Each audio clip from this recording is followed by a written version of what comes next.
Hello everyone. If you are here, this means that you wanted to learn about Go, but in a more paced way. This line of videos, this series, will be done in a very slow way, just like you will learn if you go to a Go club or to do a lesson in person.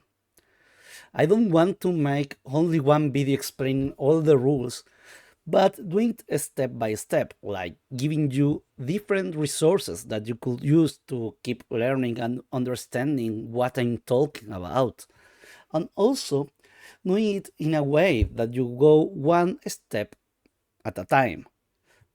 At the end of these lessons, you will be playing Go. Like after 3, 4, or 5 lessons, you will be able to play normal 9x9 Go.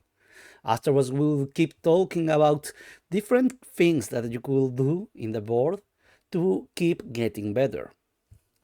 So, first of all, I will present myself.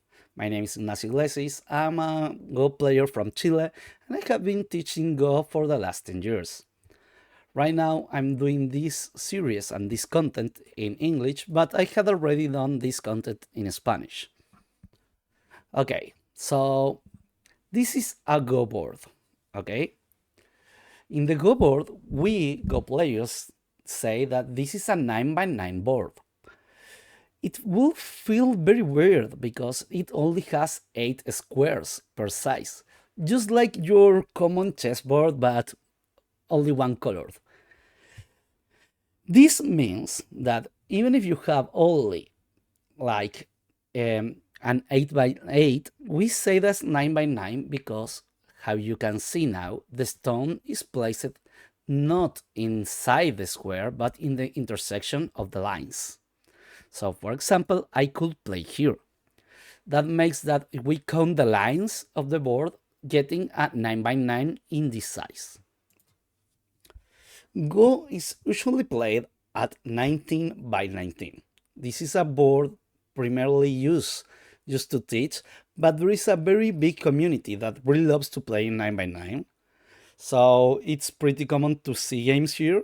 They are way shorter and it's another kind of experience.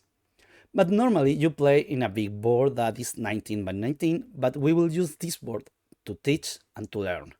My first recommendation is that if you want to learn Go, please start with this size of a board because it will make everything way easier. So another thing that you could see when we start learning about Go is the board start completely empty. You don't have pieces put in the board or stones already placed. The board is completely empty and your only possible action is to add one stone to the board. You can add it wherever you want. I can put a stone here, here, or maybe here, here, here.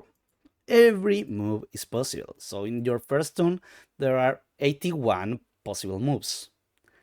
It sounds like a lot, but you will learn something that there are moves that are way better than others, and there are moves that you should maybe almost never play. Okay, so this is the first thing. The second thing that I think that you already figured is that the first player to play is black, not white. Okay, so after black, whites play, and we keep playing one move each. If you check how I'm playing, I'm just adding stones to the board. I cannot move my stones. I cannot like take one stone outside of the board, just add one. First rule of game, just add one. Second rule of game is that each player gets one turn. Okay, and the third one, you could say that it's white starts. So, to understand a little more how it's played, the next question that normally players do say is like, how can I take stones of my opponent outside of the board? Like, can I kill something? Can I get some stones? And the answer is yes. There is a rule that is the rule of capture. How can I capture a stone? So, for example, here I have a stone and you have to surround it. That's the issue. Go, it also means the surrounding game, the game to surround. So in English will be your meaning is only you have to surround the most territory. But that also means that that's the way to capture the stones. How you will cover this stone to let it not have any like way out. When I'm teaching this, I normally say that you have to cover all their like ways out. And normally players tend to do this. They just capture the stone because all the possible way outs were surrounded. But this is not the correct way to see it. Why? When you have one stone here, if you look at this, there are only 4 possible places that are beside the stones. This stone has only 4 lines, like going from it. Like this stone has one line that goes to the left, top, right, and bottom. Only 4 lines. So you will have to only cover that 4 places. So for example, I will play only these 4 moves and you will get the stone. If you check, the other 4 places are not connected to the middle because there are not diagonals in this game. That's the way that you know that to cover it, you will have to only put stones beside it, not in diagonals. This is the rule of capture. Okay, this is like the most essential rule to get better or to understand the game of Go, how to capture. So right now we will just review this concept, and for that I brought another board. Here we have a lot of possible moves. If you check this, there are a lot of black stones, and your job here is just to kill them.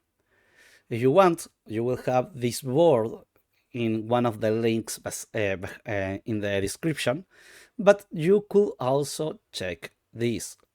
Try to think of it, pause the video if you need it, and I will be talking about this. Okay, so let's check it. First, there is something important I forgot to tell. When you capture a stone, it becomes your prisoner. It will give you points at the end of the game. So one capture is 1 point. That's for the way future. Like a few videos afterwards, you will ask about this. Now, we will start trying to capture these 3 stones that are alone. So, first we have to just notice that these 2, like bottom one, only have 2 possible ways to capture. 2, we will call it liberties. In some places they also call it like lives or heirs, but we will call it normally liberties. If you block these 2, it will be captured. So for example, I will put this, I will play here. When I put the second stone, this is killed. Now let's go to the top. You only need 3 ones to kill it. Same as the last time. I will just add some stones. And for the other one, I will also put 3. I will pass and check this. When I put the third move, the black stone disappeared from the board because it's a capture. Same for the left one. This is the way that you capture stones. You just surround them. Now the question is, okay, I have 2 stones that are connected. What can I do? The first things to notice is that, okay, I will pause. In this case, when you have a group of stones, they start to share liberties and they're like one group. In Japanese, they talk about groups of one stones that makes no sense in other languages, but that's the issue. All the stones are groups. There is one at the top is a group of one. This is a group of two. Just like in a school that people say, "Oh, I want to do a group of one." Okay, in God there is group of one. This is a group of two, so you have to surround the two stones to kill it, to kill them. So in this case, now they are surrounded and they're dead. This is the same if you have three like here or four like there. Okay, like I will just put the stones here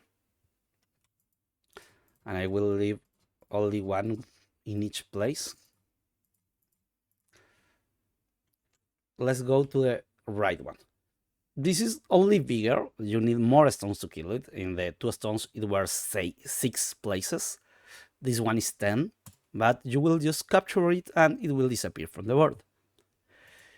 This that is 3 is a little harder to see at the beginning, but these 2 places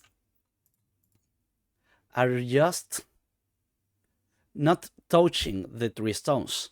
So I don't need to put the stones there, just touching the tree. So here is enough to kill them. Okay, this is the rule of life. This is everything that we will talk in the first step-by-step video.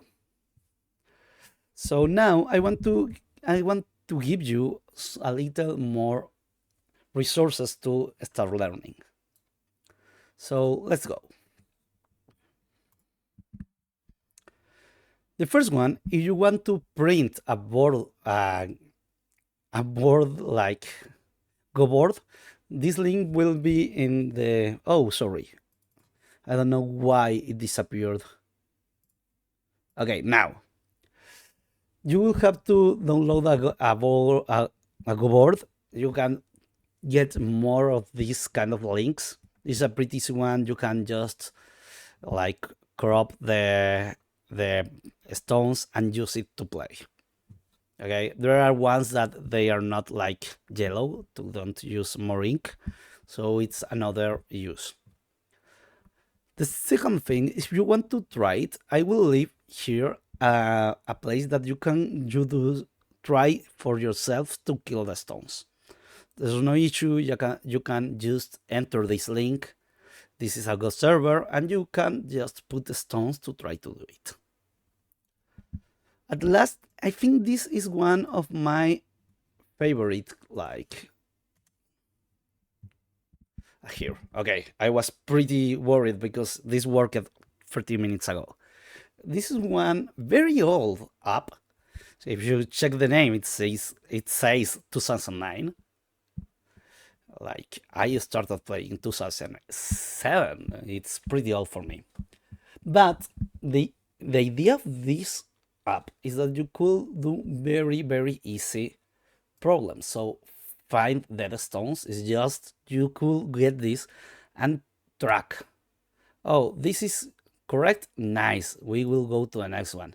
You just to say which stone is dead. Yeah, it has no more liberties. For example, here. This is a pretty good way to check if you understood the things that we talk about in this video. So, well, everyone, I hope that this kind of way of learning, you can really like it. And we'll keep doing this kind of videos by step. Right now, there is the second video I already post. And afterwards, I will keep putting the other ones in the description and also at the end of the video. But right now, you can already go to the part 2. Thanks and see you again next time.